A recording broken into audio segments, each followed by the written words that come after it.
Good seeing you. Good seeing you. I don't pay that. That's my girl, nigga. I keep it real.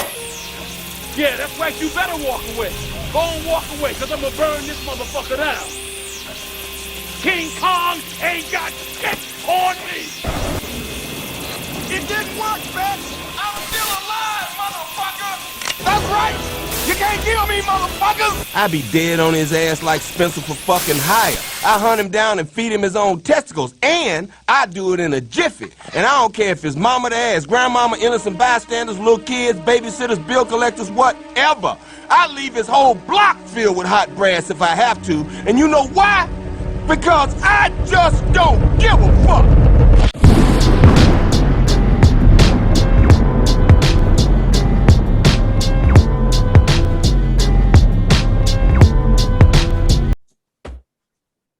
What's going on? It's your boys, the LOC with the RNC, episode 11. Back at it again on this Labor Day weekend. Happy Labor Day to you and yours. Happy Labor Day to y'all, fellas. How y'all doing? Oh, yeah. Pretty good, pretty good. Chilling, man. Thirsty Thursday, you know the vibes. Get a drink. Classic right here, Stu. Blue Classic. Moon, Belgian Light. Man. Keep a 12-pack cold. Drinking on a nigga's kryptonite off brand. That great soda. Today we're gonna kick it off with some football talk since the college football kicked off. And just to mention, man, that motherfucking Enter the Sandman clip from the Virginia Tech game got a nigga real hype out this bitch. I was in there but screaming at the TV, you know what I'm saying? Yeah, I was in there. Man, I don't care what race you are. Everybody likes Enter Sandman by Metallica, bro. That shit gets me hype. Top 20 rock song ever created. No cap. Facts. Oh, you niggas didn't know we gentrificate over here, huh? Yeah, you niggas didn't know. We like all that music. Everything. Oh, wait till my Hot Boy topic. I'm gonna touch on that again. Oh shit. All right, so first thing, like I said, we're going to kick it off with the football talk. Let's talk about this AFC East. We're going to talk about two divisions. We're going to start with the AFC East. Who wants to Right, what's the first team we going to hit? Shit, let's start with the Patriots. All right, I'll kick it off, man. Bill Belichick ain't shit without Tom Brady for what I've seen so far. Facts. I'm going to drop that bar off rip. I see him retiring pretty soon, to be honest, just going off into the sunset. He has nothing more to prove. He's almost 70 years old. But I'm not the biggest fan of Mac Jones. Quarterbacks from Bama usually don't work out that well. But if Belichick sees something in him, then it possibly could work out. They let my boy Cam go, which I think was the right choice because he really – I don't think he was in a good situation there. If he would have started, he would have eventually ended up getting benched for Mac anyway. So go ahead and throw the rookie in the fire. But I really don't see them finishing anything above 500 this year. They got a rookie quarterback who I don't think is going to be that amazing off rip. And everybody else on the team is pretty average. And I think Malcolm Butler isn't playing because he hurt for a long period of time. So it's not looking good for him anymore, man. They missing Tom down there in Florida. I know that. Damn Patriots. What you feel about it, Jerry? Well, you know what I'm saying? I feel like Mac Jones will work out, but they going, you know what I'm saying? It's going to be more of a system thing for him, though. You know what I'm saying? The defense, Patriots defense going to be stacked. They're going to be all right. They're going to be fine. But the offense might be a little slow at the beginning. Yeah. But then that, you know what I'm saying? Patriots going to be Patriots. They're going to find a way to win. You know how they do. I think it was a smart move for them to get rid of Cam. Hate to see Cam go, but that whole situation, like the way they play, just doesn't fit Cam. You know what I'm saying? Yeah. And I honestly think they would have just drugged Cam through the ground because that shit did not work out at all. Facts. But it's going to be interesting what this young bull can do with the Patriots at quarterback. Like you said, Bill Belichick is under another transformation because he's been exposed. Yeah, right. He's been exposed. It wasn't It wasn't him. It was just that motherfucker that just got that ring down in Florida. Yeah, man, no cap. No cap. The next team is the Buffalo Bills. How y'all feel about the Bills? Word. Go on ahead, Dre. I feel like, the Buffalo Bills got the sauce. They got the juice. They got everything a team will want, bruh. Hey, it's a continuance from last season. If you saw what they did last season, yeah, it's going to be a continuance of that because they a problem. Mm-hmm. They got some good pieces on offense and defense. I got a feeling they're going to be back in the playoffs again. Word. Yep, I agree with all the above, man. Josh Allen's real. That man's going to be an MVP candidate this season, I feel like. Mm-hmm. Stephon Diggs, top 5 wide receiver in the NFL. Mm-hmm. Easy. That man's a monster. He's going to be the centerpiece of the offense. Josh Allen can sling it a mile. He's going to get it to all of them with the precision accuracy. Very high scoring, very exciting. Their defense is pretty explosive, too. I see them winning this division. Yeah, man, they're going to be headed back to the playoffs. I don't think they're going to make it far in the playoffs because of inexperience, but they're going to have a very exciting regular season. Bills Mafia finna break some tables out there in Buffalo. Oh, for sure. I feel like the Bills, they improve every year.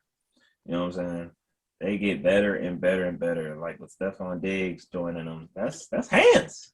Josh Allen, I mean, hey, it's looking pretty good out there in Buffalo. So yeah, like I said, I agree. I got them winning the division because the next two teams.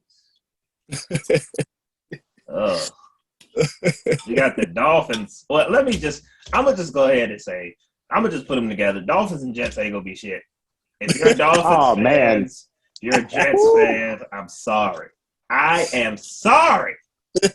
Y'all niggas is at the bottom of the totem pole. Y'all is garbage juice, the fucking juice under the trash can.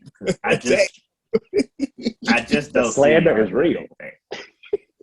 Reno couldn't do it for y'all back in the day, and y'all still fucking around in Miami. So y'all had a couple of good highlights, and I thought y'all was coming back with Jets. I don't know, nigga. No comment. Y'all good. All right, go ahead, Dre. I'm excited to see what them two have to offer. I mean, those two teams, they on the bottom of the totem pole when it comes to that division. They've been there for a while now. But I actually want to see what both teams have to offer, like especially when it comes to quarterback, because both of them basically have new quarterbacks or whatnot.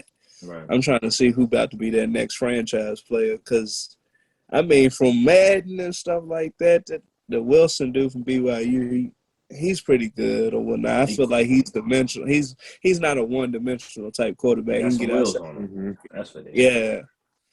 I think he can get outside the pocket a little bit more and kind of run away from that defense when they hawk for that day, because he gonna have to run because the line, bro, it's all about that line. So yeah, I mean, then the Dolphins, I think they went out and got a couple key pieces or whatnot for the offense and stuff.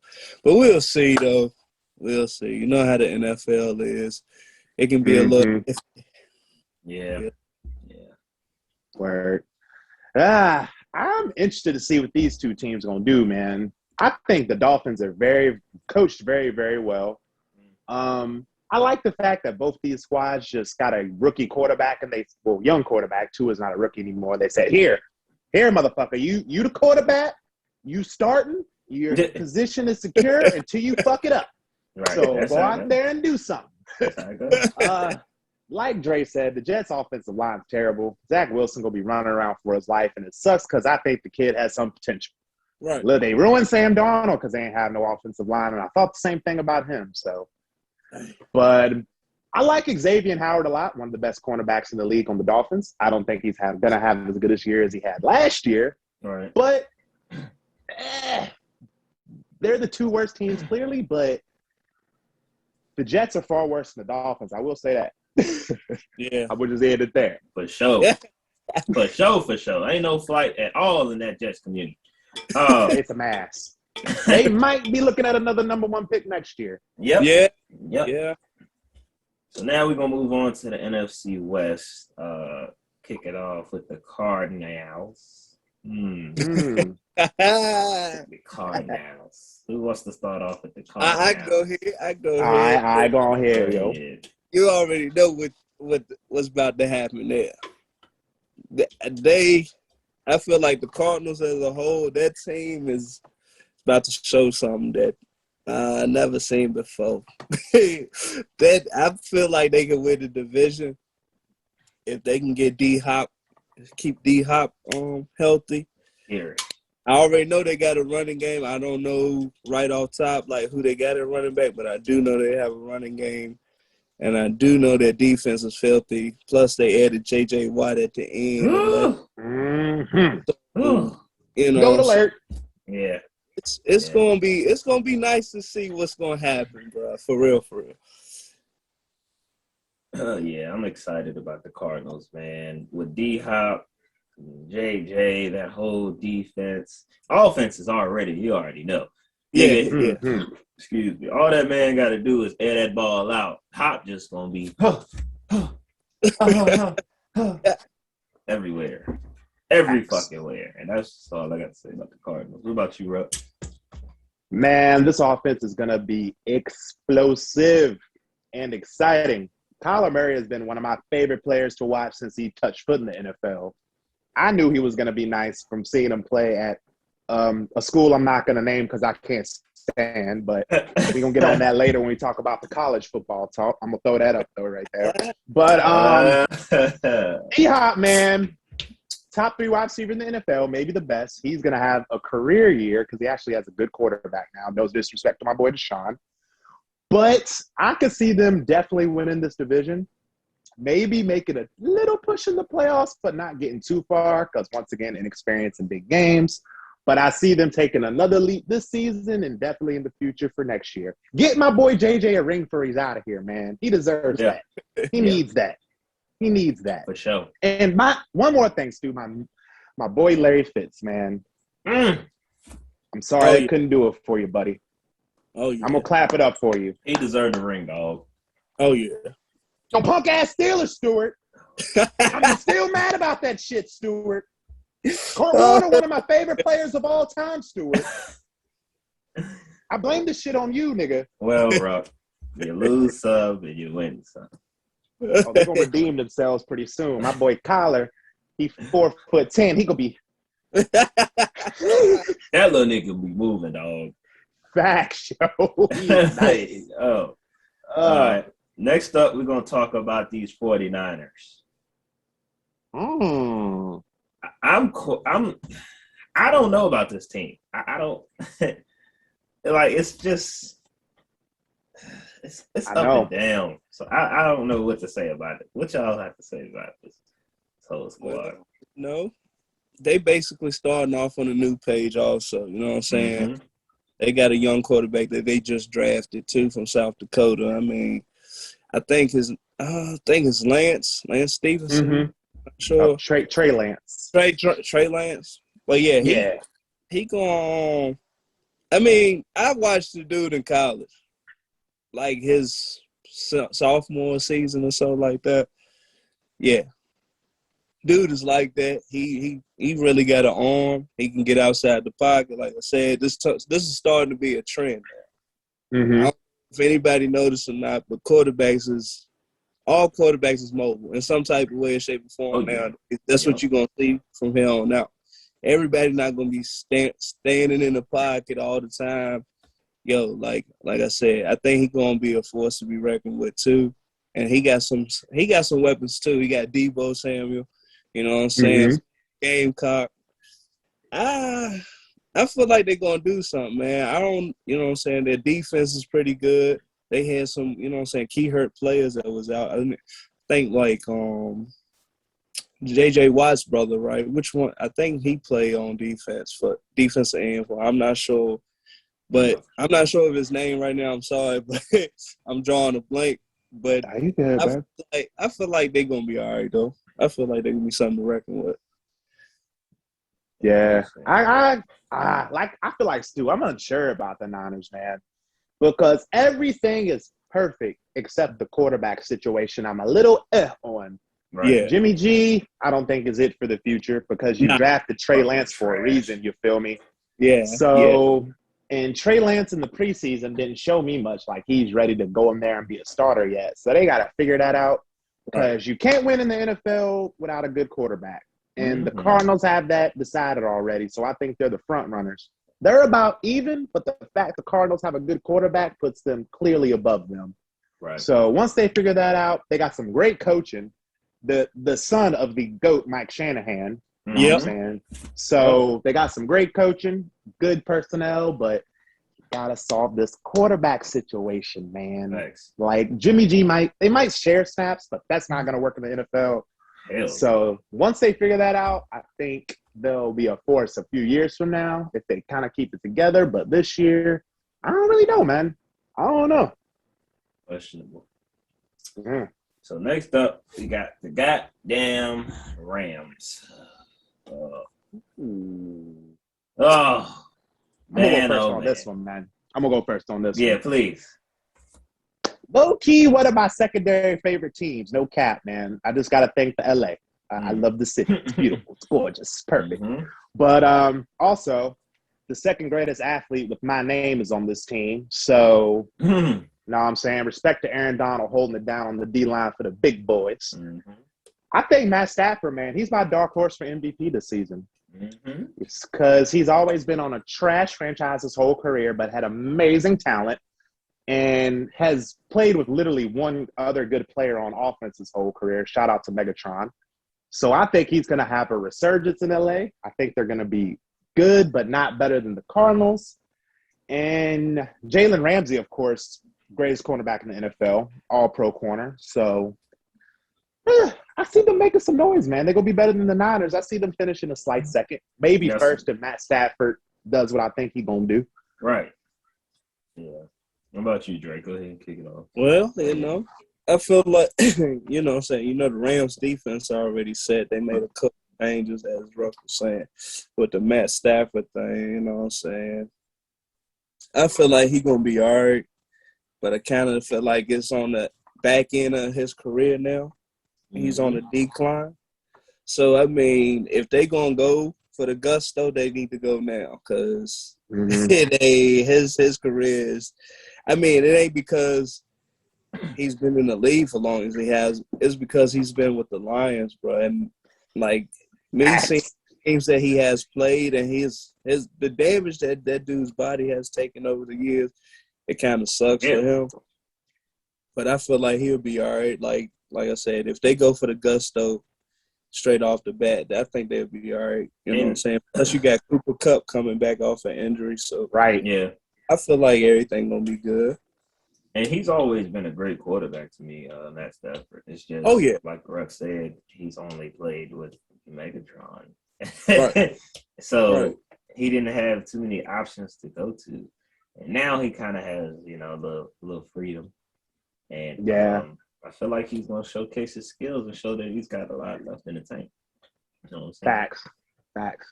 The year before they drafted Matt, they went 0-16. Yeah. So that tells you all you need to know the situation he was headed into as a rookie right there. Exactly. Right. I remember one of his first few games, homeboy popped out his shoulder, popped that bitch back in, and threw a touchdown for the dub. I was like, that's basically going to be his whole time there. Yeah, facts. The last team of this division, the Seahawks. Big Russ. Big Russ. Seahawks haven't been the same since that last Super Bowl situation. I mean, they haven't gotten worse, you know what I'm saying? They're still, they're still there. But I don't know. I don't see them coming. Obviously, I think 49ers are coming in last in the division. But I got Seahawks maybe coming third if the Rams don't do it. If the Rams do what they're supposed to do, like I'm thinking. But if not, they're probably going to take that second spot. So. Word. Go ahead, Drake. You know what I'm saying? Oh, Russ. Russell Wilson. That running ass motherfucker. V8 native. I gotta say this, man. Congrats to that boy. He done made it this far.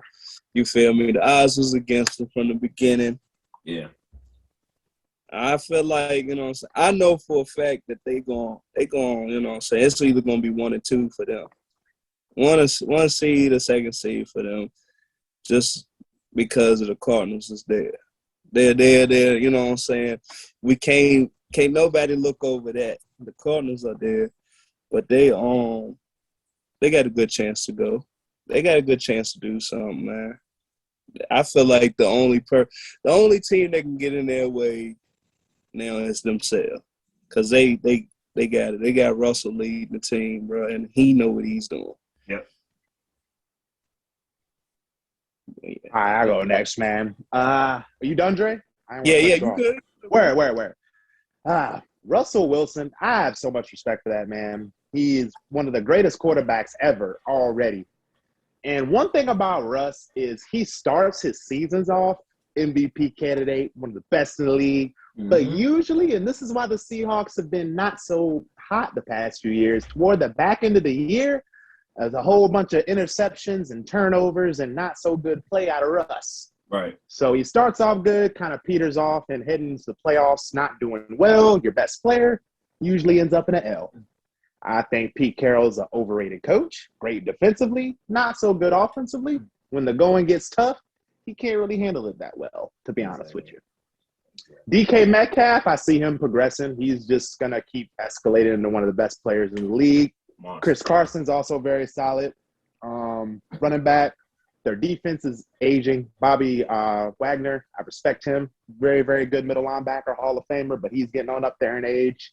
Yeah. Russ is going to have to carry this team in order for them to actually compete for a championship, but I just don't see it happening. And honestly, little biased because ever since they stuck my Broncos out in the Super Bowl, I've been like, fuck them niggas, bro. No cap. And I'm a big Future fan, so Russell Wilson can eat a dick on the side too. Pluto. Rap's villain. Rap's favorite villain. Yes. And that was the football talk for this week. Now we about to get into some humbling situations with the real nigga of the week. Giving it to my man, Pacman Jones. True OG. True real nigga. He's been in a lot of legal troubles, and that has covered up the good in this guy because he's a real good dude. You know what I'm saying? And, you know, the media always portray people as being the most hideous of, you know, the scum of the earth. But today, we're going to give you your flowers, Pacman. Pacman Jones, buddy, best friend. He played with him in high school, Chris Hines? I think so. Okay. So Chris Hines, as you know, he died. This has been a minute now. Yeah. It's been a while since he passed. Wow. I don't know the exact years, but it's been a minute. Me neither. You know, him and Pacman were very close. And, you know, when he passed, Pacman really took it hard. So I just found out a few days ago that Pacman adopted Chris Hines' kids. And that is the ultimate real nigga of the week to, you know, do that. Because, man, it shows that he wants these kids to have the best of life. And it just shows how close him and Chris Hines really were. So that, we have to give him real nigga of the week because that is a big step. Mm-hmm. What y'all think about that? Man, it's on top of that, you know what I'm saying, to add to it or whatnot, you know, it's hard. Like, at times it's hard to be a father, bro. Mm-hmm. Like, for him to take in somebody else's kids, right, and you know what I'm saying, bring them underneath his roof or whatnot, that's big, bro. Like, you don't really see people doing that or whatnot, and exactly, he's, you know what I'm saying, that's very dope. That's dope, bro. Like, that's real big, bro. Like, you can make you know what I'm saying, by doing that, you can make a good imprint on the kid by doing that, because those kids, maybe they'll get older, you know what I'm saying, and say, you know what I'm saying, maybe their friends might be in a situation, hopefully not, you know what I'm saying, right. But maybe they might have the same situation or whatnot, and maybe they'll reach out to kids or whatnot and help them out in a certain types of way. Might not even be the same way, but you never know how you could touch a kid until, you know what I'm saying, you try to help, bro. And Right. I mean, good thing that he did that, you know what I'm saying? I mean, Pacman, I always love Pacman, bro. I always Mhm. yeah, all the time, bro. Especially back there when he was with the Titans, bro. Like, that dude is legit, though. But yeah, appreciate that, bro. Like, I really do appreciate seeing stuff like that. Real talk. Yeah, man, I totally agree, bro. And kids in this world, especially in America, need a strong male influence in their life when they are young, bro. Like, if it's not their immediate father, like an immediate family member, or in this case, an immediate friend can come in and step in and help raise those kids into being productive members of society, especially little boys, bro, because they need it. They need it. They need it. They need it. The world needs more strong men raising stronger kids. So I'm glad my boy stepped up to the plate and actually took that responsibility for his homie. And the media, like Stu said, always paints this guy out to be the worst type of human being. Right. But as we can see by this act here, behind the scenes, off the cameras, off ESPN, off FS1, all that crap, this man is a real one. So I 100% support this decision. I want to see frequent updates on this situation. And yeah, man, I wish the best for Pacman, bro. He's got some good stuff going after football. Oh, yeah. I'm glad that he really got out of it. It seems like he's more mature in mind now. You know, he's realized he made a lot of mistakes. Oh, yeah. And, you know, for him to do that interview I watched a few days, it showed me, he really grew up. And right. It was on Shannon Sharp's podcast, wasn't it? Yeah. Shout out to Shannon Sharp, man. The Bronco great, Sharp. Man. Greatest tight end to ever touch the rock. Motherfucker is. Let's go. Two of them things for my boys. There you go. And one for the Ravens, for you Ravens fans. Yeah, I was about to break that up. Look at Stewart. Fuck the Ravens. Fuck the Ravens. Fuck that. You know what? Don't even get me started. Oh, man, I'm petty as hell. I shouldn't have said that. Oh, don't even get me started. I ain't even. All right, let's move on. Fuck nigga of the week goes to the right. No, I'm just playing. Fuck nigga of the week.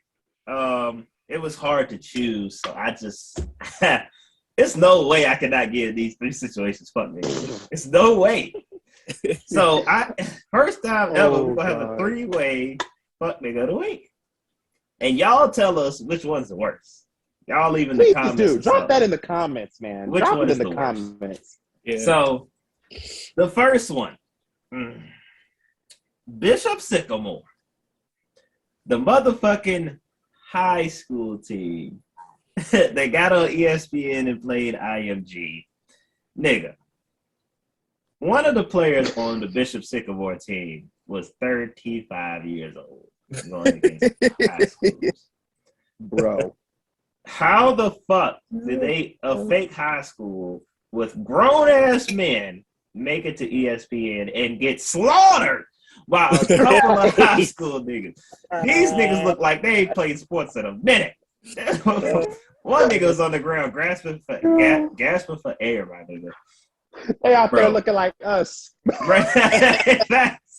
Like, nigga, first of all, man, they dogged the motherfuckers. And Roy Johnson, who was the actual coach of the team, had got fired from the coaching position. Nigga, how you get fired from a school that's not even real? That's what I was thinking. Like, who?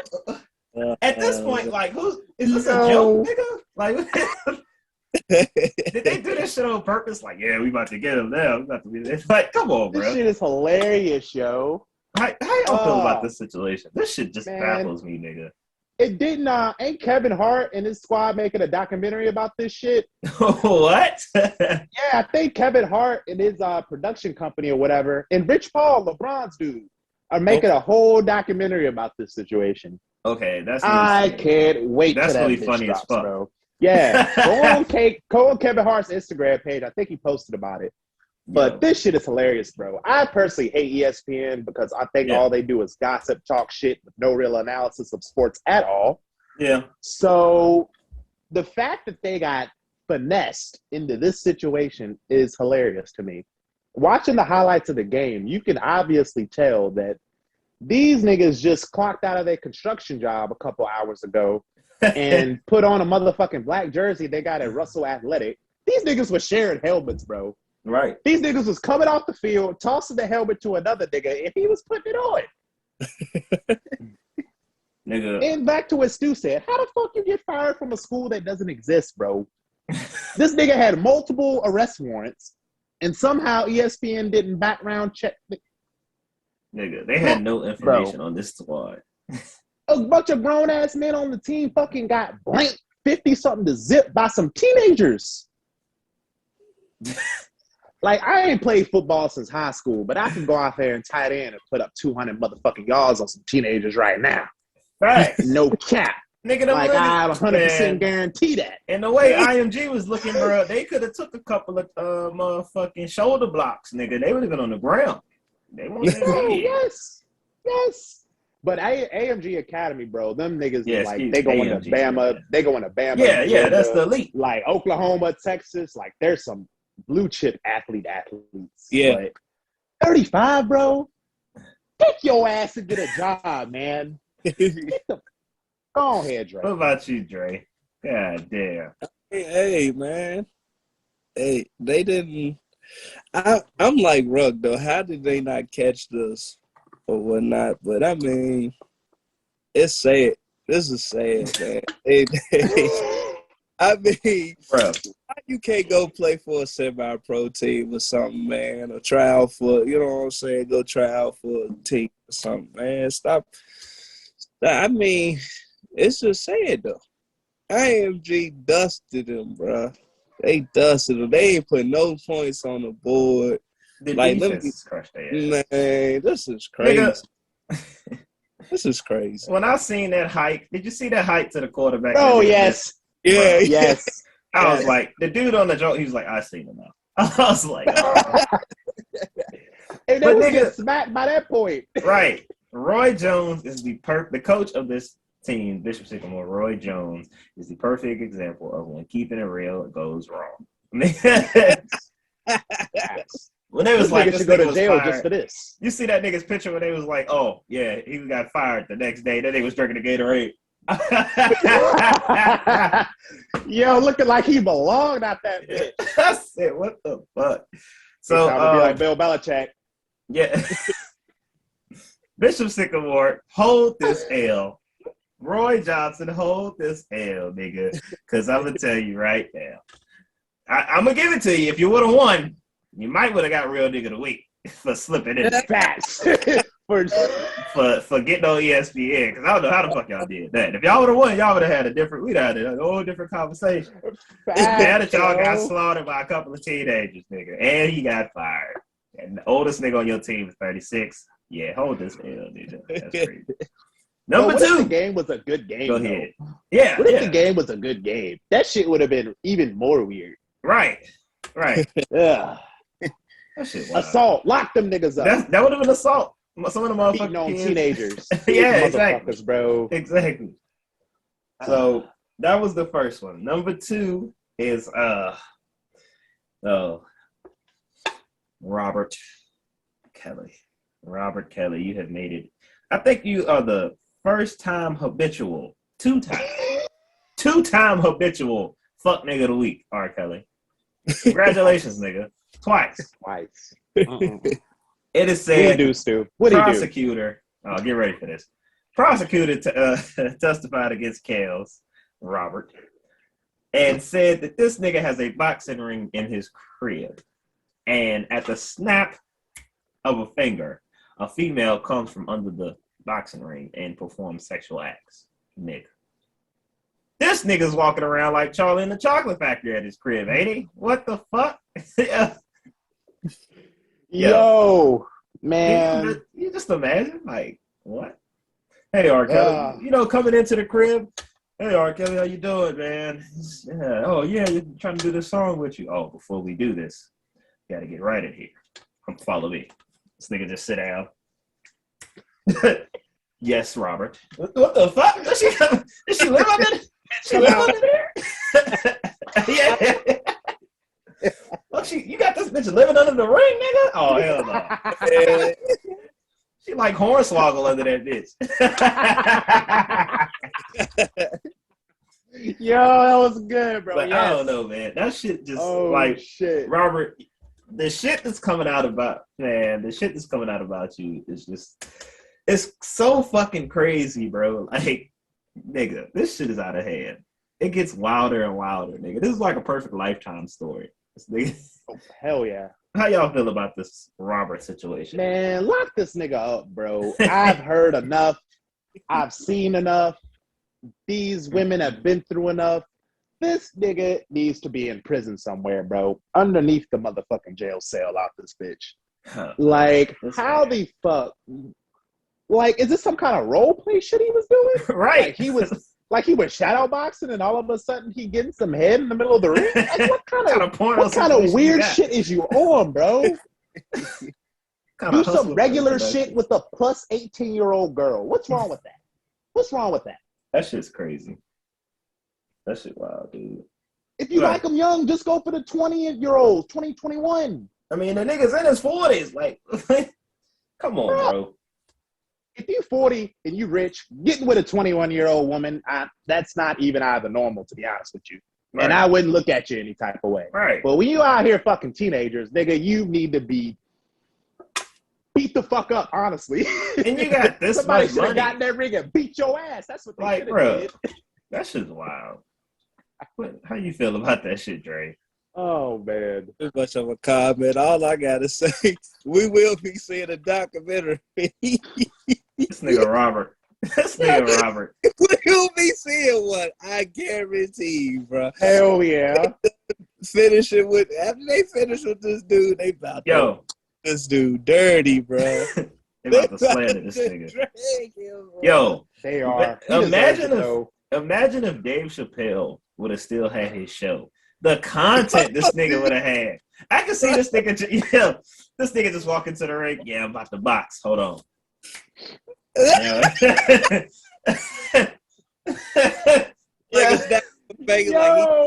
What's up? Piss on you playing in the background and shit. Bro, it's just weird. And the thing about that, Stu, that was probably watching the Chapelle Show and that skit about R. Kelly, the piss on you video. That really opened my eyes to how fucked up this whole situation really is. Yeah. It's like, because I'm like, first off, you're peeing on people, which is fucking disgusting in itself. Right. And you're doing sexual acts with underage girls, which is some shit I will fucking never, ever, ever, ever approve of. You know what I'm saying? You should be immediately locked up for some bullshit like that. Exactly. Right. And one beautiful thing about the Chapelle Show, going a little off topic, but it made the most controversial, fucked up topics hilarious and understandable to anybody. Facts. So as soon as I saw that, I was like, yo, this nigga's been doing this shit for 20 years to that point. And that was like 06. Yeah. And he's still been doing the shit and he hasn't been arrested, charged, or nothing until now. And then it comes out that the reason why he married Aaliyah is because he was pregnant and he wanted her to get an abortion, so he married her so that. And it probably was his baby. That's just dang. Man, throw this nigga in jail, bro. R.I.P. Aaliyah. Yes. Rihanna stole your swag. Oh man. Throw that nigga R. Kelly in jail, man. Do something with her, dog. Just do something with him, dog. Like, god damn. Nasty ass motherfucker, bro. Anyway, so that's number 2, Robert. You're done, son. Number 3. Oh, this one pisses me off to the 10th degree. Dog the fucking bounty hunter. Who raised you, nigga? Who raised you? This motherfucker got on an interview, and the black man that was interviewing had to want to punch the ponytail off this nigga. I can see it in his eyes, like, oh, this motherfucker. He was like, he's been rumored around for saying nigga the N-word, you know what I'm saying? And when asked about it, he says, and I quote, "Oh, I thought I had a pass from the black tribe, like Eminem." Nigga, what? I have never been so offended in my black tribe, nigga. What? Eminem. Eminem? What the Nigga. fuck? I thought I had a pass from the black tribe. Like we just a couple of motherfucking warriors out here in kilts and you know what I'm saying, black tribe. It sounds like he crossed seas somewhere in Africa. This nigga sound like he Christopher Columbus with his racist ass. So, fuck Christopher Columbus, nigga. I don't care if he got his own day. You niggas need to wake up. Preach, nigga. But nigga, This nigga had the nerve to say tribe. And Eminem, right? You pick Eminem out of the guys that gave you a pass, say the N-word. Eminem has never uttered the N-word ever. He has plenty of black friends, and I'm pretty sure they would have said some shit if he said it before. Oh, they would have. You know, Dre would have checked that. Jay would have checked that. Man, come on. So why the fuck would you even use him as an example of somebody that gave you a black tribe pass? And bro, Dog the Bounty Hunter. Disrespect. Nigga, your show was just trash anyway. And fuck that show. Man, you was what the fuck, man? How y'all feel about man? Somebody else talk about this shit. I'm getting heated. Go ahead, Dre. Go ahead, Dre. All I had to say, man, is yo, just take this L.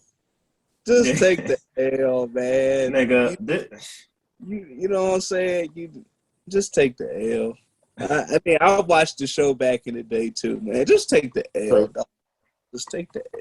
That nigga thought he was hard back then too. Running around with his group. Hey, one of these black celebrities about to check that nigga pretty soon. You just watch. Tribe.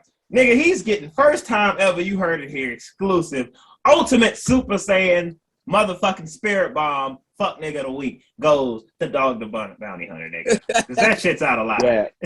I ever see that nigga, I'm gonna hit him with the Kamehameha. Right? This is from. I'm gonna hit him with the. Hey, I'm gonna be like, this is from the black tribe, nigga. Special delivery for your dog ass. That nigga just said that shit so casually. Oh, I thought I had a pass from the black tribe, like Eminem. What? That's how you know you're racist, if you say something like that in normal conversation. That's just so offending. The nigga that was interviewing him had to just be like, this mother. I should punch him in his face right now. Bro, I bet when the camera got off, this nigga was like, you motherfucker. He probably stood up and threw his paper. Who set this up? Who set this bullshit up? Got me out here in a suit trying to look professional. No, I don't want to go back to the streets and look his ass. Some shit you don't say. Like, that's some shit you just don't say. He could have easily kept out the tribe shit, bro. That's the most racist shit I've ever heard. Like, why would you it like that? You looking for a reaction, bro? The black tribe. That's a good point, Dre. That nigga sound like shit on purpose. Him saying that sound like he was over there with us when they found us in Africa. Yeah, they go to black tribe right there. That shit wild. It is. It is. So dog, the Negroes look like they can work hard. Right. Right. Let's get them on the boat, you know, tell them that there's riches and shit on it. Man, fuck Dog the Bounty Hunter, bro. That's why his show ain't shit now. Right. Ain't nobody watching that shit. And this nigga just got out of jail. You better not go back, nigga. That's all I'm telling you. Man. They gonna curb stomp your ass. You really gonna see a black child out that bitch if you go back to jail, nigga. Yeah, right. Couple of dongs, too. As I digress. Facts.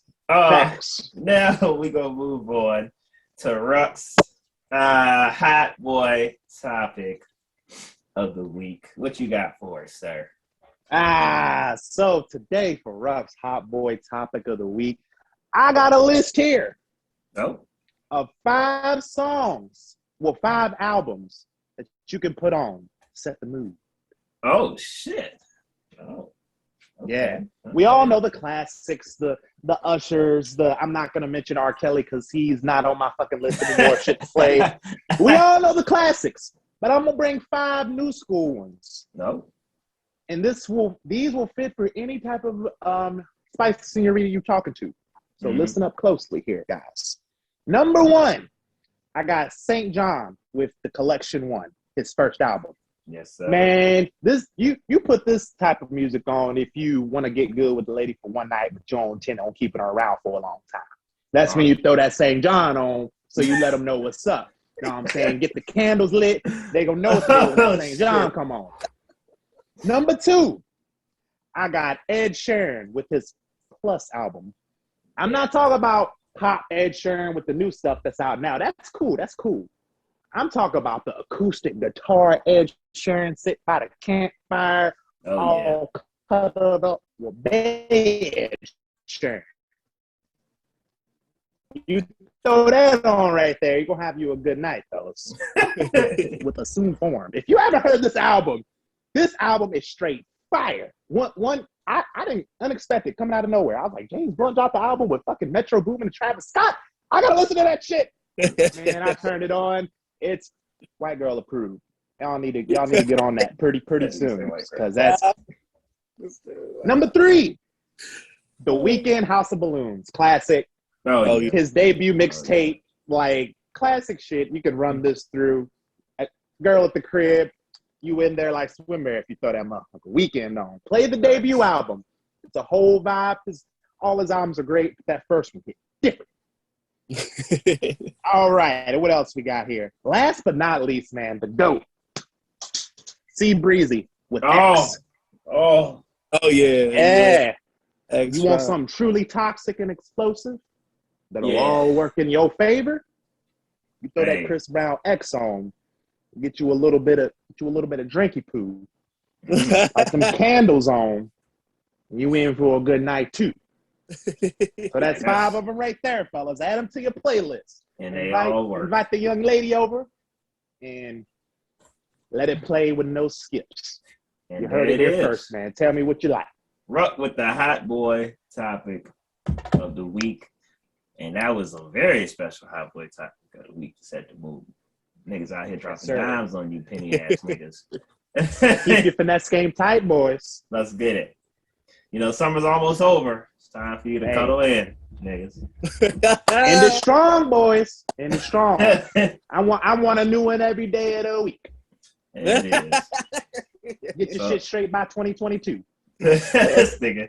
So, all right, now since we on the music subject, it's time to tap in with the music corner. And boy, okay, we're gonna start off light. So a couple of things that dropped this week. The Homies dropped their album called Honest Living. If you don't know about the Homies, they dropped a song with Jack Harlow called White Noise, is it? I think so. I think that was it. Song's fire. Real fire. Yeah, and that's what made me want to check out this album. I haven't peeped it yet, but I'm going to. Meek Mill and Uzi dropped Blue Notes 2. Fire.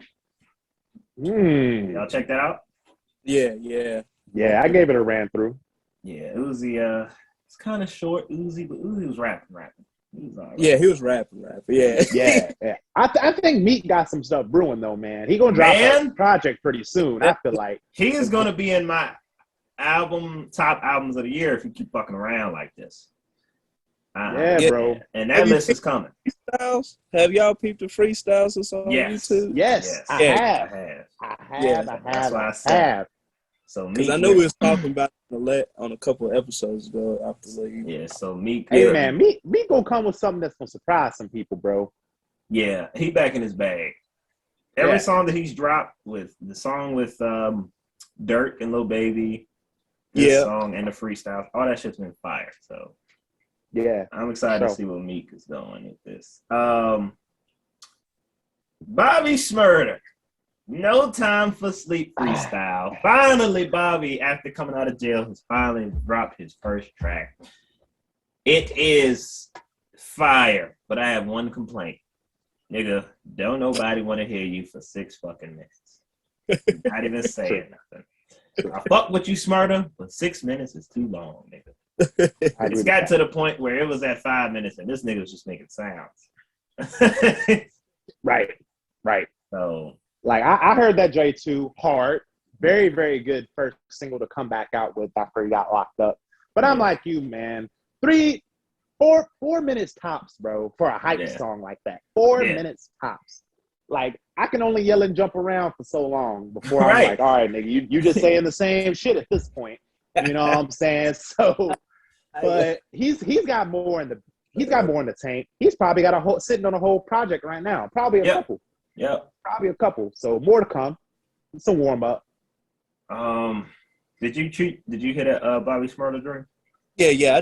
I listened to it before we got on and whatnot. I liked it. I liked it.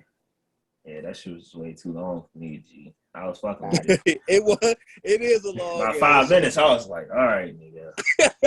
Right. Only certain rappers can pull off a rap song that's over 4 minutes and make it good. Yeah, like if he was saying something, then right. If he's like bars. Let's bring a nigga up in a few minutes. Oh yeah. Shy Glizzy dropped something. I guess it's an album with Glizzy gang called Don't Feed the Sharks, my bad. I haven't had a chance to listen to it. Honestly, I think he picked the wrong week to drop, nigga. Damn. Facts. Ain't nobody listen to that shit. Damn. I'm just keeping it real. Ain't nobody feel you, G. Man, I heard one song off that joint, and that's because he posted it on his IG, and I follow him on that motherfucker. Yeah, so I'll peep that. Other than that, I wouldn't have even. Yeah, I'll peep it during a workout or something, but other things took priority this week. And then the last little drop that happened that we, before we get to the main course, Tory Lanez dropped a song called Tuh with my nigga ESG, and a nigga that's been growing on me for the last year, VVS Ken, who is signed to Tory Lanez umbrella label. Nigga, this song is fire. This nigga Tory don't miss, nigga. He does not miss, bro. Fuck cancel culture. Man, and for him to have ESTG on there after the last song he dropped, he supposedly stole his flow, is a big move. So did y'all peep that?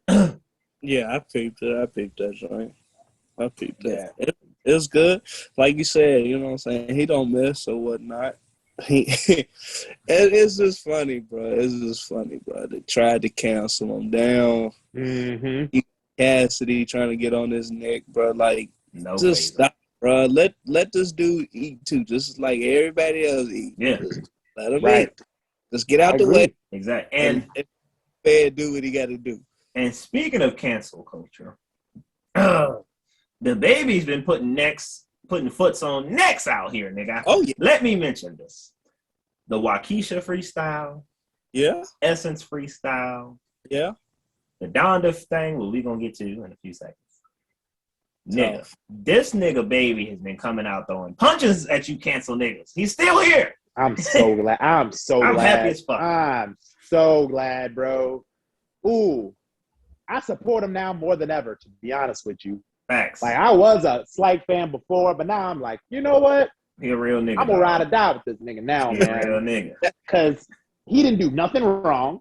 Right. I like how he's handling the situation. And this motherfucker's dropping some heat on y'all's heads at the same motherfucking time. Exactly. Shout out to the Two baby. thumbs up from Rupp. Shout out to the baby, man. Oh, now. Okay, so last Sunday, we'll start in chronological order. We talked a lot of shit on Donda in the last episode. We was like, Kanye, when you gonna drop, nigga? Well, the nigga must have heard us because the nigga dropped on Sunday. The day after we recorded, man. Right? The day after we recorded. All of us woke up. They was like, yeah, Donda's on Spotify and Apple. I'm like, what the fuck? Let's just give this the whole. I know this is gonna be a long episode, nigga, but look, all we do is drop gems. You hear me? Nigga. First of all, let's get into this Donda. Thoughts, man. What y'all go ahead. Y'all tell me what y'all think, and then I'm gonna go ahead, Dre. Dre's one, yeah. Let me say it like this. I didn't listen to it Sunday. I waited a whole week until today before I got on.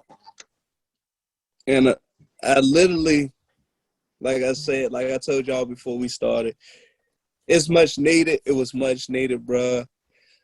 it might not be the Ye that we all used to. But hey, look, all I gotta say, bro, I enjoyed the album. The album was great. Oh my God. Like it's complete, yo. It's complete. Like it has, you know what I'm saying, it kind of thrown me back on some old memories and things, bro. Like the dude took me on a roller coaster ride, bro. Like it's legit. Right. He always been legit, but this album, bro, yeah, it's up there. It's definitely up there for me, bro. The end of this year, he's definitely gonna be in my top 3. This is definitely gonna be one of my top 3. For sure. For sure. You go next, dude. I'm gonna go last, man. Well, look, hey, man. So I couldn't listen to it when it dropped. 27 songs is a lot to take in, nigga. I just had to let it go. Right. So I was at work, and at work, you know what I'm saying, we always listen to music. So I was like, shit, why not listen to this Donda, see what it's about? Man, oh man, this album reminded me of Yeezus and 808s and Heartbreak mixed together, but on a spiritual tip. This is exactly what the hell this is reminding me of. And Kanye, I'm going to say this, I don't give a fuck. Kanye is one of the most, how can I put this? I'm going to say legendary geniuses of the music industry, because this man's creativity is Picasso worthy. It's art, okay? For example, the Donda chant on the album was representation of his mother's heartbeat when she took her final breath. Deep. That, no normal person will think about that. That's never been done before. Yeah, right. It's never been done before. But the speed of the person that was saying Donda represented his mom's heartbeat when she was dying. And then at the end, it phased out slowly. It was sad, but it was poetic in a sense. Couple of my favorite tracks, Off the Grid. Ruck, gotta give it to you. I've heard the song 80 times at least. Fabio.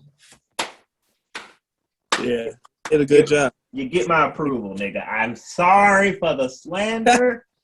I apologize humbly, nigga.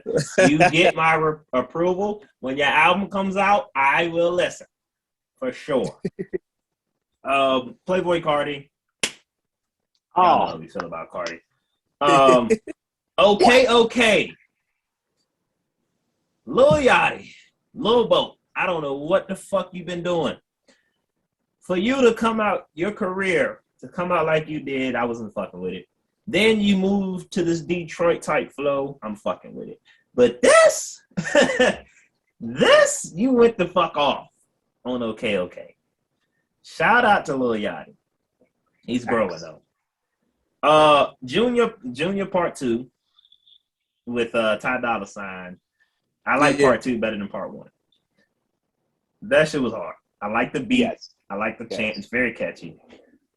Believe What I Say, Lauryn Hill sample, vibe.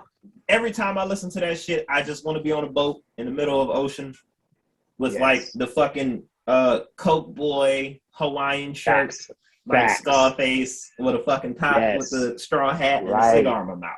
That's the type of vibe that song gives. It was a lot of songs on there. Jail Part 2, The Baby, dropping one of his best verses to date. Jesus Christ. Talked about the cancer situation. Kanye coming through with the bars on half the songs on the album. He had West Side Gun, half of Griselda, West Side Gun and Conway. God, it's just so much. Moon, Kid Cudi, fucking Don Toliver, beautiful. Hurricane, Lil Baby, Weekend. God, you can just go on. I even like a little bit of Remote Control. Young Thug came in smooth. I'm glad Soulja Boy wasn't on there because your verse was trash, nigga. I'm sorry, Draco. And Draco, you dropped the album. You picked the wrong week, nigga. Ain't nobody listen to that shit. Swag Part 4? No. Nah. Ain't nobody listen to that, G. But yeah, overall, this is a very creative album from Kanye. I see why he took his time. It's definitely one of his top albums to me. A lot of people are shitting on it, but you motherfuckers don't know good music and you don't know the art of a good album. And Kanye did that shit. What about you, bro? That's all I can say. Man, if you know me, you know this is my 1B favorite rapper after 1A Jay-Z. I got a picture of this man on my wall right here. I'm looking at him right now, holding the microphone, about to drop some bars. I've been waiting. The whole world has been waiting on this, anticipating it for a very, very long time. The rollout itself was brilliant. This man has yet to say a word in public for about 2 years now. Yep. We've yet to see his face for a while. Yep. So that's been a real artistic switch going into this whole thing. But the album itself, man, when I saw 27 tracks in a black cover, I was extremely skeptical. Yeah. I thought it was just about to be wild, scattered all over the place, Kanye. But man, this is a chaotic, beautiful masterpiece right here, fellas. This thing front to back, no skips, no swearing. I can play it around my mama and actually spit the bars and not feel like a coon. He said I feel like a coon. Ah, man, it's highlights from it, man. Off the Grid is one of Kanye's best songs he's ever made. It's in my top 20, honestly. And to say that, and this man's in his 40s, 10 albums deep, is remarkable. I've been a big Fabio Foreign fan since he dropped. I thought this man had massive potential, and all he needed was a good producer. And what better producers to have on a track than Mike Dean and Kanye? Two of the greatest producers in the history of music of all genres. Fire. Playboy Cardi throughout the album, fire. All the features, fire. Hurricane, dope. The Weeknd, amazing. The whole thing is just, all 10 of his albums are just different. They each have their own little thing to them. He does something different, innovative each time. Artists are going to be copying this rollout style and this album type style in the next few years. Mark my words. They're going to be trying to copy my boy because he's a trendsetter. And this is new, something I've never heard before. It's going to get better with time. It's dedicated to his mother, which is great. He put the young homies on, which is great. This man's a trailblazer. This will be in my rotation for the longest. One of his best produced albums ever. The bar work is elite. Not his best bar work, but I don't think you can top Savage cussing Kanye from back in the day. You really can't compare that to this. No way. Like, man, My Beautiful Dark Twisted Fantasy. Let me just pause and say that album will never be touched by, I don't think, any rapper for my lifetime. But man, that's it's beautiful, bro. Beautiful. Beautiful transition into the later life of his career. I don't know if we're gonna see another Kanye album after this, bro. Because this will be the perfect send-off to me. Yeah. He's in his mid-40s. He's got a family now, kids. I just think he's trying to boss up, put everybody else on, maybe hop on some features, do a good music compilation. But I don't know about any more solos after this, but perfect way to end it, man. I'm not disappointed. I got everything I wanted out of this and more. It's going to be in my rotation for the rest of my life. It's an album of life. It is. I'm going to end it right there on that. And that, I think he's just going to go more into producing now. Right. Like, I think he'll be. Which he's been best at anyway. Yeah. There's a rumor that he has a collab album with Cardi called Narcissist that he's dropping along with the clothing line in September 13th. That should be I'm going to peep that. Yeah, I heard he's going on tour too. Oh, shit. Yeah, I heard he's doing some kind of weird. He said he's going to do a different tour. And I was like, Yeah. If he stop in D.C. or somewhere in North Carolina, Ruck's pulling up. I'm going to be there. I'm going to be in all black. I'm going to be like, might wear a stocking. Yo, it's going to be a vibe. Man, wait till Halloween. I'm gonna be different this Halloween. Yo, the nigga Ye. One thing about Ye is when you go to one of his shows, like you're gonna get probably one of the best performances of your lifetime because Ye is really creative and he really cares about what's happening in the show, kind of like Travis Scott. And I feel like that's why Travis Scott the way he is because of Ye when it comes to shows and shit. He learned from him. Facts. But overall, Donda, I give it to the Majestic. Another fucking classic. Yes, classic. Love it.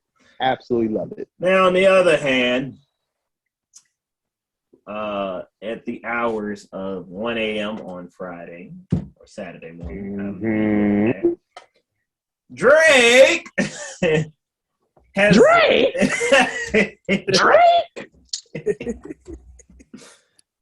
How does Michael Kid won't have a kiss from his wife? Nigga that got bodied by Pusha T? Stop playing with me, man. Go ahead, Stuart. Okay, so Drake dropped CLB, which stands for Certified Lover Boy. The cover is a bunch of pregnant emoji women with a white background. And I said, and I quote, I said that, you know, most of the time when it's a simple album cover, it's going to be a banger. I've said that. You have. Now, this album, a lot of people are shitting on it, but I feel like this is one of his best albums. I'm sorry. We actually are getting a rapping Drake. A rapping Drake. First of all, it started off like a movie. Champagne Poetry. Wow. Wow. Amazing. Drake, Aubrey. This is the shit. Drake is the only, like, probably one of the only niggas to, you know, stick to an intro and, you know, do the 3-beat transition and just, it's just art. Every intro he's done like this. Like, you remember from, what's the album? From Nothing Was the Same? The intro on that? Yeah. Flawless. This is just like that. Bro, Champagne Poetry really kicked it off for me. I was in awe. Poppy's Home, the sample on that had a little 90s bop to it. He was rapping on that, basically saying, hey, he's home. He's back to what he does best, which is, you know, staying on top and talking shit. You know, Drake will be Drake. Girls Want Girls, Little Baby. It's just, I really didn't. I mean, I fucked with it, but I really didn't. Yeah. I didn't like In the Bible. Not because it was whack, it's just the beat to me wasn't, you know what I'm saying? It wasn't my type of thing. But Giveon did his thing. Lil Durk, you know, he shouted out his girl's cosmetic line. Shout out to Lil Durk for that. That's a real nigga. The Jay-Z feature. This is what I wanted to get to. How do y'all feel about this Jay-Z feature? How y'all feel about it? Man, best one on the album, I would say. Once again, Jay-Z is my favorite rapper ever. So I'm a little bit biased in this, but the way Jay-Z can just ride any beat and the punchlines he can put on any type of beat is just, nobody can do it like that. Right. What other rapper can put punchlines on a R&B beat and make you go, ooh, nigga, ooh, right, ooh. right. Only Hova can do this. You feel me? He carried the song, honestly. Like, Drake's verse was okay, but man, anytime you jump on a track with Jay-Z, just expect to get bodied. Right. Unless you're Kanye, he could keep up with him. But exactly. Yeah, very, very, very, very solid verse by Hov. That man still got it, bro. Facts. What about you, Jerry? How you feel on the I feel like it's a classic. I feel like that song is a classic. That's definitely going to be a classic. That's going to go in Drake's vote, bro, because just getting Hov on the album, we already know what that's about and what that carries and what that totes, bro. Like, that's a major artist, bro. And not only an artist, but the entrepreneur, big time man, big time black man. Yeah, and you know what I'm saying? Like I said, that I feel like that single is gonna be a classic, bro. I definitely, when I first heard that joint, I said, "Oh, okay, I see what's up. I see what's up." But nigga, like I said, I'm just running through the tracks, like, bro. Fair Trade, sleeper track to me. Started off real smooth with Drake with the Fair Trade with the bars. Then Travis Scott comes out of nowhere with the sicko type 808. Oh my God. Yeah. Nigga, that might be my favorite song on the album. Bro. The first one and the one with Travis Scott, Fair Trade, those might be my top two. That shit was hard. And that shit was dope. Then we get to Way Too Sexy, which I think is the most gimmicky song of all time. Man, this might be one of Drake's worst songs. I can agree. I absolutely hated this song. I hated the feature. I hate the music video. The music video is corny as hell. What the fuck they have Kawhi doing? Man, what the fuck was that? Fuck the Clippers. That's all I'm gonna say about that. But yo, Young Thug, creative, brilliant, one of a kind genius. Pluto, one of my favorite rappers, greatest villain in hip hop history. But man, you waste those features on this garbage ass song, like, man, that shit really disappointed me, yo. Yeah, Dre, how you feel about Way Too Sexy? I mean, you know, I like Future on the joint, but I ain't really, you know what I'm saying. I think because he got 2 singles, right, with Future on the joint. Yeah. Mm-hmm. Oh, and I'm gonna get to that. Yeah. Mm-hmm. I didn't really like. I mean, I like this song, but I believe it's the other song that I really fucked with. True. Cause man, Drake gonna have people that's not sexy just flexing like a motherfucker now. Like, right. In the club, it's just gonna be people like, I know y'all seen the meme with Drewski. Niggas in the club will be having their tongue out with the bottles, singing this shit, looking real sus. Man. Oh yeah. Like, Drake makes music for women. Right. Like, that's his main audience that's geared toward. So this song is appealing to, of course, the ladies are gonna love this album, captioning the hell out of it, and that's, you know, flex with it. Exactly. And it's cool, but it's just not for me. At least that particular track. Yeah, Way Too Sexy is my least favorite track. TSU. Little story about TSU. I have had that song for over 2 years now. I have had that song as a leak for 2 whole years. It leaked, like, I forgot what the exact date, but yeah, for 2 years, I've been listening to that song on repeat over and over again. So you can imagine when I heard it on the album, I was like, oh shit, he really dropped this shit. That's one of my favorite ones because it has that Houston slow down. And it's nothing really special. It's just I like the vibe to that shit. Next is In Too Deep. Drake featuring Future. For you OGs out there, if you do not know the sample, the fucking, just the way it starts with that big grill, big wheels, big money, man. Yeah. UGK. Y'all know what it is. Know. As soon as I heard that, UGK. Man, as soon as I heard that do,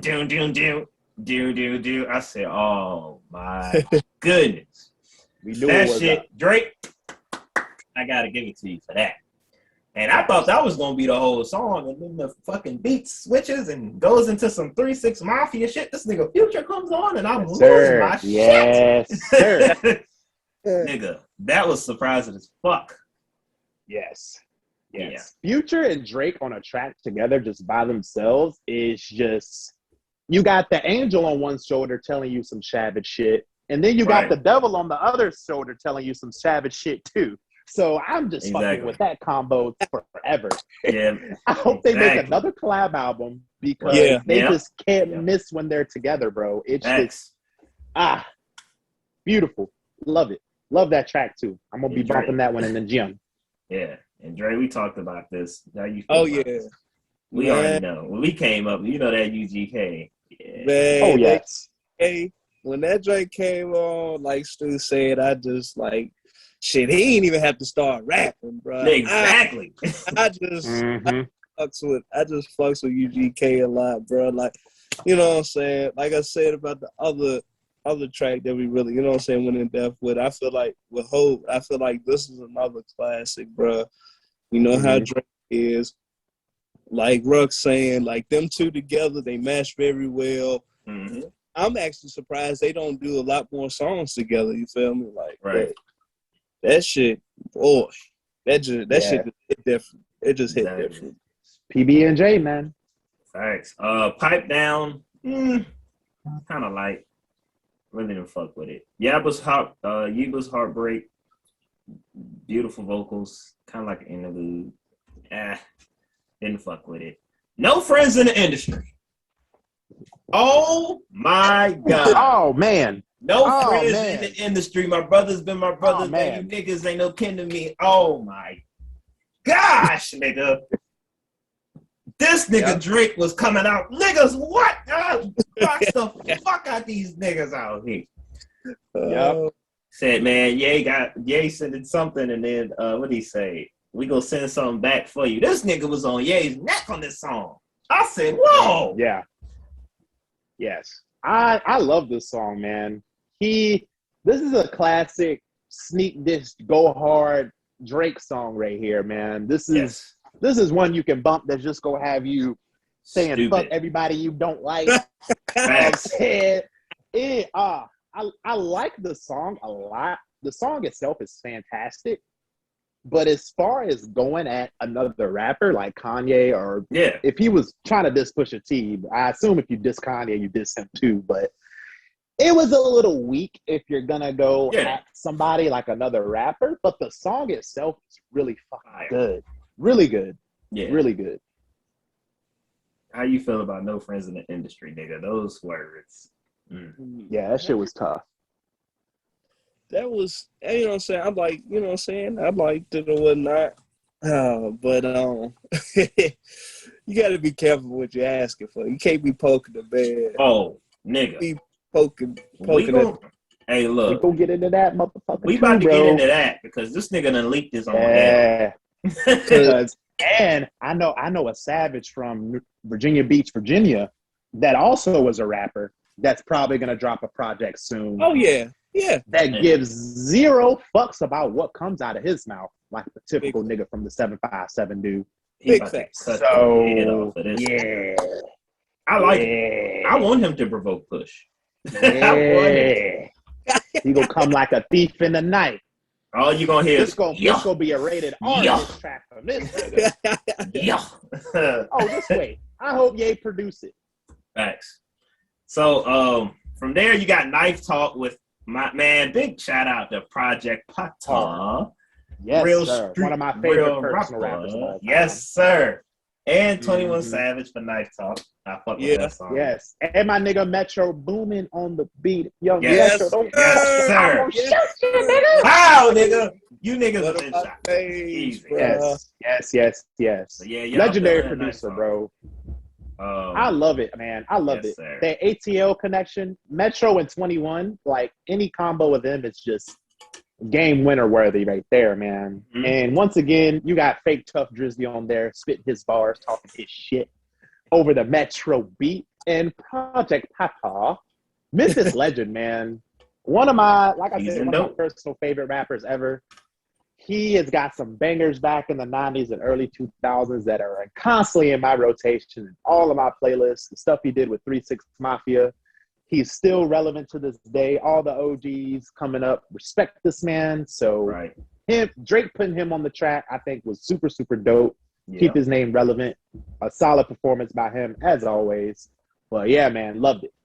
Some down south flavor from the Canadian boy. Yeah. Dre, what you think about that Knife Talk, man? It was good. It was good. Like, all I had to, you know what I'm saying? Once I looked on that joint, all I had to see was 21 Savage. And then when I played it, all I had to hear was that Metro booming. Metro yes, booming. Sir. Bro. Stu, you already know how I feel about Metro booming. One of the dopest producers. This might be a little bit off topic, but I need another Double or Nothing too, bro. Like, oh, Sean Dunn. You and Big Sean killed some shit. Sean Dunn. I need another one, bro. I'm with that. Yeah, I'm with that. I agree. Give me another one of them motherfuckers too. But yeah, Knife Talk was official. Shout out to Big Sean. He dropped a song with Babyface Ray called what was that shit called? I forgot what it was called too, for real. I need to keep that. It was something like Cash Money type vibe, and Sean was spitting, nigga. And Hit Boy produced it. Oh man, yep, I gotta hear that. Nigga, that shit is. you had me at Big Sean and Hit Boy, nigga. You had me right there. That shit is stupid, nigga. Yeah, that's all it is. Say. It is. That's all I need to hear. 7 a.m. on Brittle Path. The nigga Drake is so petty that the nigga just put where he lived after Kanye dropped the Addy, and he basically just spit and told Kanye instead of dropping the address, pull up, nigga. Like, yeah, it's typical Drake. When he does like 7 a.m. a time and a location, it's gonna be just street rapping. That's one thing about it.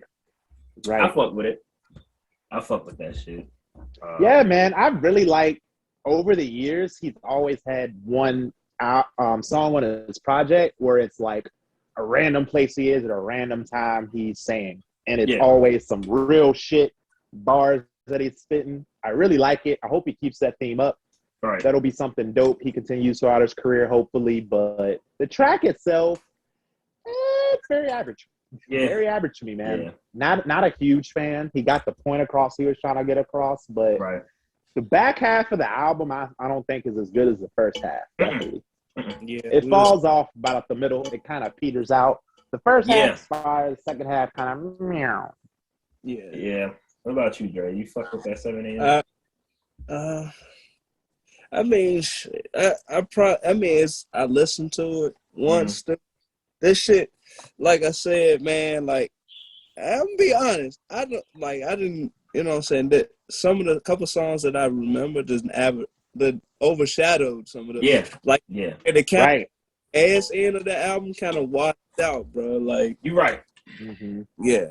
For me, like, I'm not even gonna talk about the rest of the album. There's only 2 songs that I really, even the Cudi song, it was okay. It was very average, bro. But it started off crazy. Then towards the middle, it was like, all right, we're still here, but then it goes down here. Then the Wayne and Ross and Drake feature made me feel like it was 2011 again. Oh my God, nigga. Yeah. Oh yeah, shout out to Nicki Minaj who was talking on track 2. I thought she was gonna rap. She definitely, bro. She could have, man, but we'll take it. Wayne, Ross, and Drake track called You Only Live Twice. This is some of the pristine bar work. Anytime Ross and Drake get together, it's going to be a masterpiece. It's art. But then when you add Wayne in there, it's going to be something. Forget about it. Yo. And that nigga Wayne went crazy, nigga. Like I said, if you don't know, Wayne is one of my favorite rappers of all time. Just metaphorical bar work. Just nobody thinks like Wayne when it comes to bar work. Fuck no. And it was classic because it was like, if you don't know, I'm going to get a little deep on this song. It's like a 3-method thing from our era when Wayne gets on a song or Ross getting on a song together with Drake. So Ross kicked that off, right? Or was it Drake? I don't remember first. I don't remember neither. I think it was Ross. Yeah, usually back in the day it went Ross, Drake, and then they always say Wayne for last, and they kept that up in this predicament right here. And it's like a pay-per-view fight. Ross comes in with the exquisite bars, you know what I'm saying? Then Drake comes with the mental, you know what I'm saying, the mellow jabs, the soft jabs. Then Wayne comes and knocks the fuck out your ass, nigga. Like, Wayne just he Roy Jones, you know what I'm saying? Now, I didn't even say Roy Jones Jr. I'm going to say Tyson. He Tyson's nigga with that shit. Because the bar work on that shit is ridiculous. It made me feel like we was back in the day, man. And I miss those times so much. Another classic. Damn. So y'all feel that? Another classic, Dre? Another classic. Ooh. For him to get Wayne and Ross on another track, you know how long it's been since I know it's been a long time for me to hear Drake and Wayne on the same track. Yeah. And Ross. Just that mixtape shit. Like that's just saying those 3 names. Easy. You know what I'm saying? Classic. 100%. And I like the fact that it wasn't like a newbie beat, like, the beats they use today. It was like a classic jump. Like, you know what I'm saying? It was dope. I liked it a lot too, bro. Yeah. I liked it a lot too. Those 3 together, man, it's it's always going to be good, you know? Right. And Tune always ended it off, Stu, like you said, bro. It's just the perfect way to end a track. Because you're going to get hit with metaphors that'll have you laughing and giving you the stank face at the same goddamn time. Right. Yeah, and on that This man, song, Lil Wayne, bro. Right. Wayne has been shitting lately. I don't know if y'all have checked out the West Side Gun The album. West Side. Yeah. Yes, I fucking heard it, Stewart. Nigga, this nigga Wayne said, "Money so tall, small men get a small man complex." What's that? Oh no, he said, yes, money so tall, small niggas get a small man complex. I said, what? Fatality. I can make Kim, Chloe, Courtney do the dash for me, nigga. Oh, Stop. Yeah. let's throw the whole album away. God damn it, Wayne. Facts. Yeah, bro. And Yeah. He's slowly S coming back tier. to mixtape Weezy. So S He tier. took slowly. He took that stick too, bro. They poking him. And Yes. with this album that he's dropping, I'm Not a Human Being 3, I am very excited because him spitting like this has beat my expectations through the roof. Fuck that last dedication. Or what else?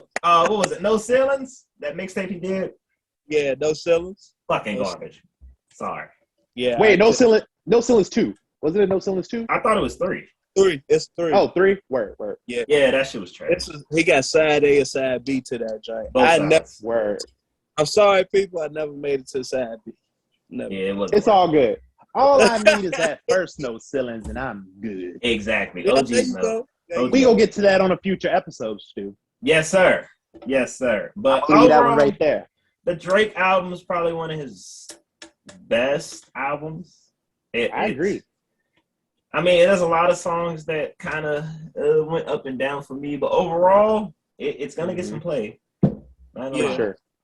And like me and Ruck was talking about, it reminded me a lot of Take Care. It did. Same. Yeah. And it reminds if me it a lot of reminds you- Take Care. If it reminds you of that, then it was a pretty good album. Yeah. But after that, last night, I believe it was, Drake on his OVO radio leaked a song Kanye did with Andre 3000. And this song alone will crush Drake's whole album. Even crush Donda, in my opinion. Because not only did he get Andre 3000 on this shit, spitting bars like, Jesus Christ. Andre never disappoints. I don't care what he does. Oh, definitely not. But Ye was spitting. This was a cussing Ye. Where my motherfucking red hat at? Huh? What? That nigga, man, some notable bars from that shit. He basically said, I don't know, I've never heard Ye like this in the past couple of years. Like, the nigga was talking about how Saha said that Sicko Mode was his top song, and because Saha goes for Travis Scott. Was that a shot at Travis Scott and a shot at Kanye for Saha being like, hey nigga, this shouldn't be my biggest song? He told Travis, smile for the white people, it's okay and shit. I was like, yo, what the fuck is going on right now? Yo. Then he goes at Drake and he says, Drake on GD don't play with me. And yo, this nigga Ye was spitting, nigga. I was like, yo, what the fuck? Yes. Drake, listen to Ruck right quick, Drake.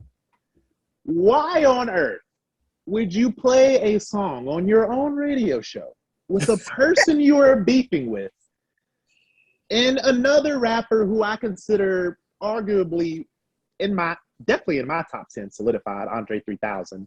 Right. This whole song shits on your whole album, and you literally put it on your radio station, and the song is shitting on you. Gave himself an L. What are you doing, brother? This makes no sense to me, man. First off, this should have been on Donda. First off, it should have been on Donda. It should have. I'm glad y'all agree on it. The fact Andre 3000 will never have a solo rap album just irks my soul, bro.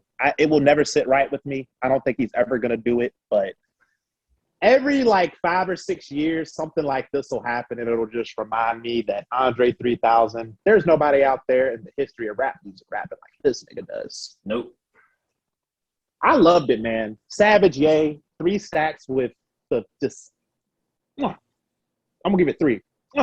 One more after this one. Man, yo, this needs to find its way on a streaming service because I absolutely love it. To quote fucking Andre 3000 with these bars, nigga, like this nigga was talking to Miss Donda in heaven, like, bro. He said, Miss Donda, if you see my mama, tell her I'm lost. And the song's called Life of the Party. Kanye West Life of the Party, featuring Andre 3 Stacks. Please, y'all go listen to that shit. And yeah, let's do it on SoundCloud, bro. I think they took it down. I tried to send it to a buddy of mine, and they took the shit down. You'll find it somewhere on the internet. You'll find it. So you meant to tell me we had the luxury of we had the exclusive. Rock found the exclusive, nigga. Yeah. Hey, LOC. Shout out to my nigga Steve. He always comes through, man. Shout out to my nigga Steve. Yo, I'm not gonna lie to you, Ruck. Hey, yo, when you said that shit, I said, yo, Andre 3000 and Kanye West. I listened to that. Yeah. Right? Man, I said, oh hell nah, man. I wasn't this on the album. Why? God, bro. Bruh. And it seems like it was just so because he was like 3 Stacks is like, if you ran into my hey Miss Donda, if you ran into my mama, please tell her I said something. I'm starting to believe ain't no such thing as heaven's trumpets. Nigga. Yeah. Boy. We need a solo album from Andre, man. This nigga had a whole conversation but rapping. We fucking need it. And then Ye comes in. The world needs this, man. I don't know what the fuck got into Ye that day, but hey, Ye went stupid. If nobody ever hears this, bro, like, and you know what I'm saying, me hearing that, that's just an unheard. That's just gonna be an unheard song right. For the nigga. Right. If that classic, and it's gonna be like one of them fucking unicorns that a nigga just can't. Hell yeah. So, hell yeah. I'm about to run niggas game right now for y'all to get this song. If it's on YouTube, Kanye West featuring Andre 3000, Life of the Party.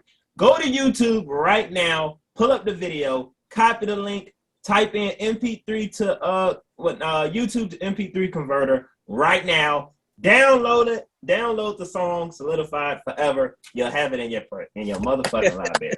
That's some street shit for you niggas who want this song. Because I'm telling you, it's necessary. This shit is getting taken the fuck down. It's so rare. Oh my god! Because when I heard this shit, I seen it this morning, I damn near flipped out my bed, nigga. I almost hurt myself. Oh yes. I thought it was cat. I was like, Andre 3000, they probably gonna get some old shit, remix it and throw him on there, or he's probably just gonna talk.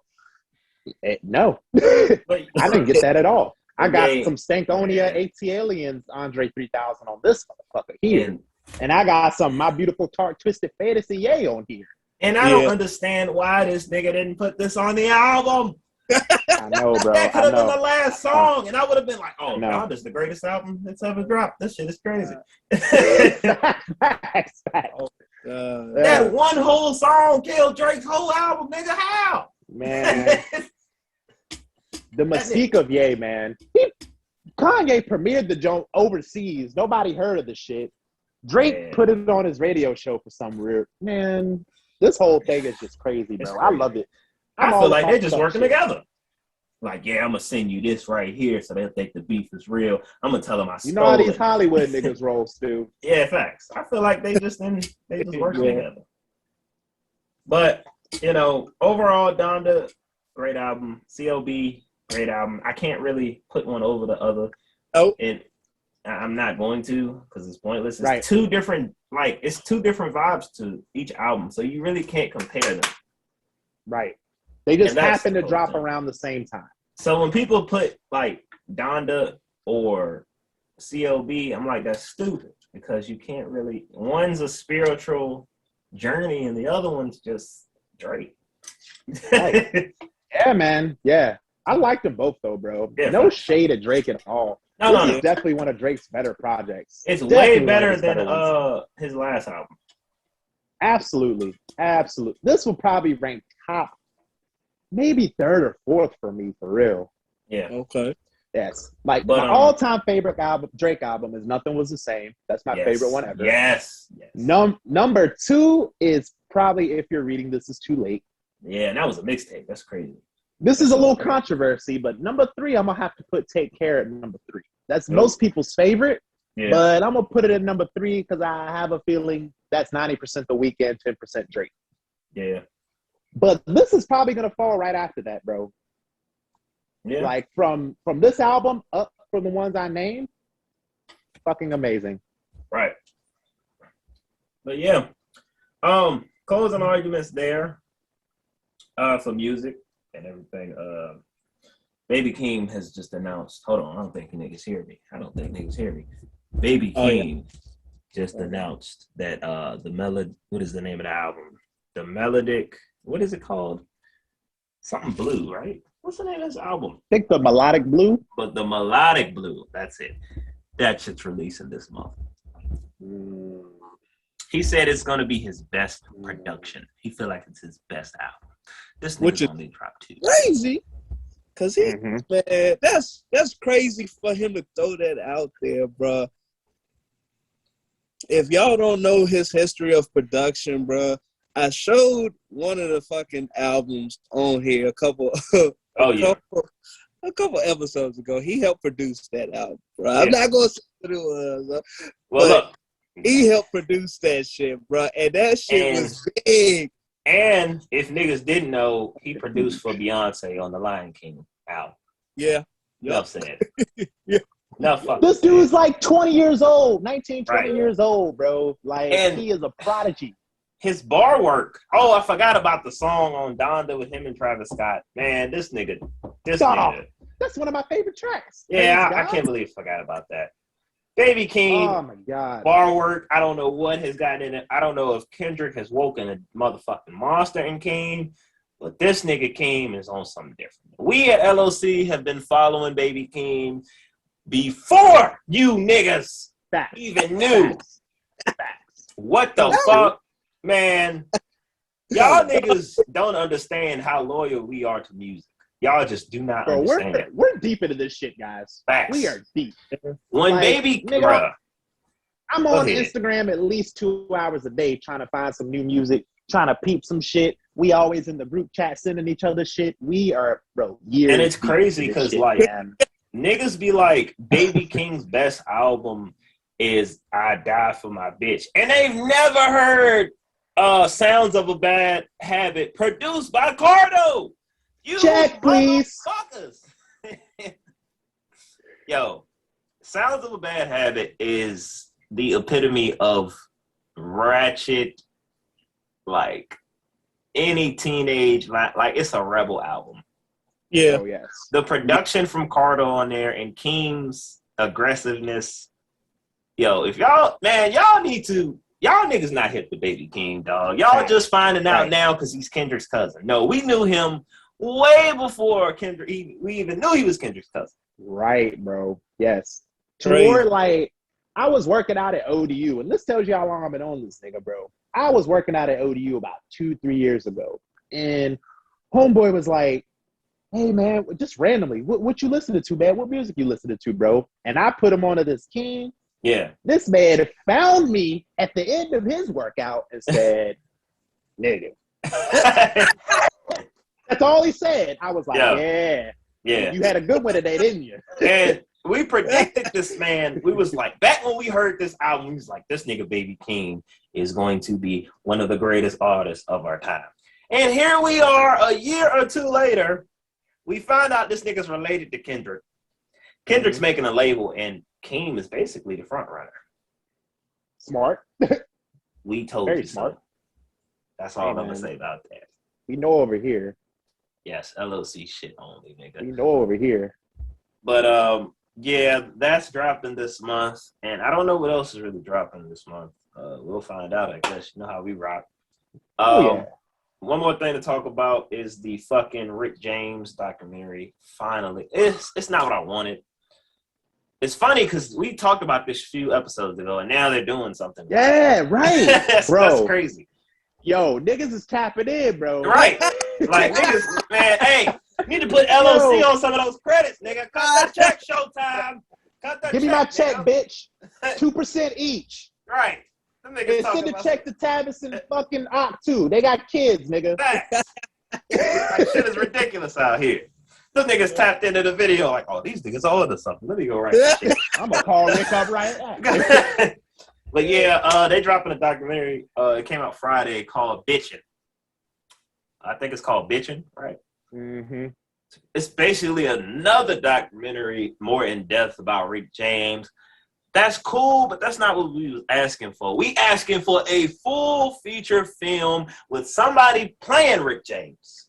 Nigga, I need a full biopic of this man from birth to his death and everything in between that motherfucker. Tell me how he ran out of the army and then had to go to jail, then became the biggest motherfucking rock star of our time. Tell me about that. His beef with the GOAT Prince. Right. His beef with Prince, how he was fucking females at the age of 12. Like, bro, we need something. We need something. Rick James is goated, bro. Yes, because people really don't know like the full scope of Rick James and how wild this man was, man. Bro, this nigga is so crazy. They were at a cookout in Florida, and I read all his books, nigga. This is the wildest nigga I know. One of his best friends in his goddamn group, he decided to prank him. So this nigga found an alligator down by the bank. He was like, Tony, come on down here. I'm going to show you something. He brought him down there, and he was like, yeah, look at this alligator right here. And the alligator was crawling around. And then he pushed Tony towards the alligator, and Tony was sitting there struck in fear, couldn't move. This nigga Rick left. Yo. Nigga, that's his best friend. Yo. Bruh, that's some drug addict crackhead shit right there, man. This nigga Rick was insane. The only nigga that I know get on top of a cop car, stump the windows in for having a switchblade in his boot and getting called out on it. Get on top of a cop car, stump the windows in, and then piss on the car. Man. Nigga, you had me at boot. Bro, this nigga was insane. Yo, one more fact about him. Yo, tell him about the fountain story with Prince, man. Oh, tell him about the fountain. Him and the dude from Family Matters, right? What was the dude's name? The dude that plays the brother on Family Matters. I don't remember his name, yo. Anyway, he was with Rick, and they had went to a party at Prince's or whatever, and they was like, yeah, we gonna go to the store, get some roll-ups or some shit, some cigarettes or something. This nigga Rick James done backed up into Prince's fountain. And he was like, oh shit, we should tell him. He was like, nah, he'll be all right. We just gonna go to the store. Nigga pulled off and just left the fountain laying. And this nigga would go to clubs and shit. He would go to like disco, I think Fever 64, the club. Yeah, then they go into the club on a Friday, won't come out till Sunday morning. With the same clothes, same females. Like, nigga, they in there with nothing but funk. Just bro, yes. Just music, drugs. Them niggas probably won't eating. That nigga Rick James is the most insane rock star we've had of our time. And niggas don't even know about him.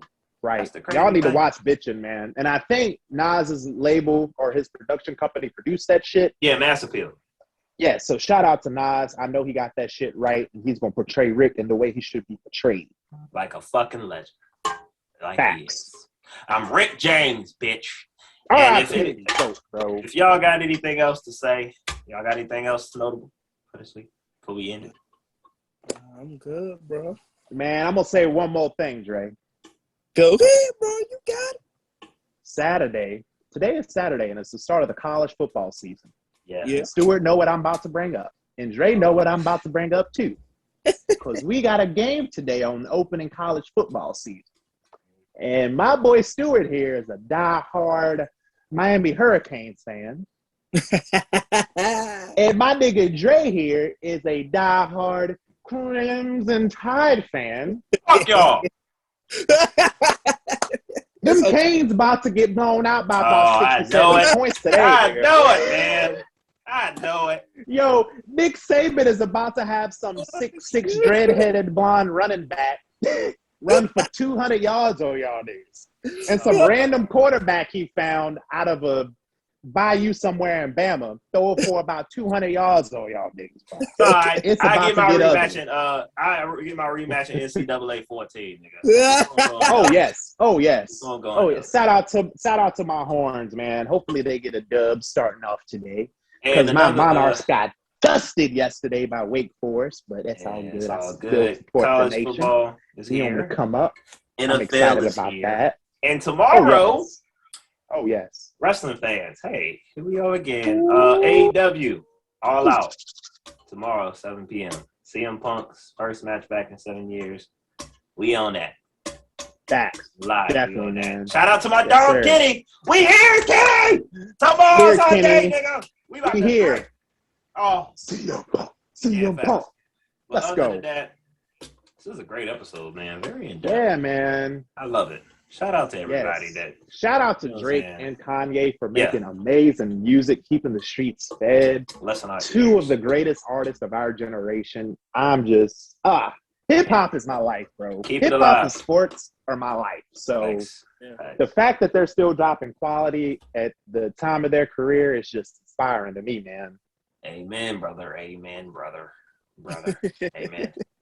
On that note, we're back on being ratchet. So, with that said, we are Legion and Coon, and we still don't give a fuck. Oh, you thought we got salt? Oh, they thought we got salt. Hell nah. Hell nah.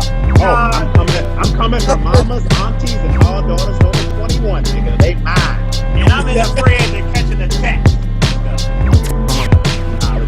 Right.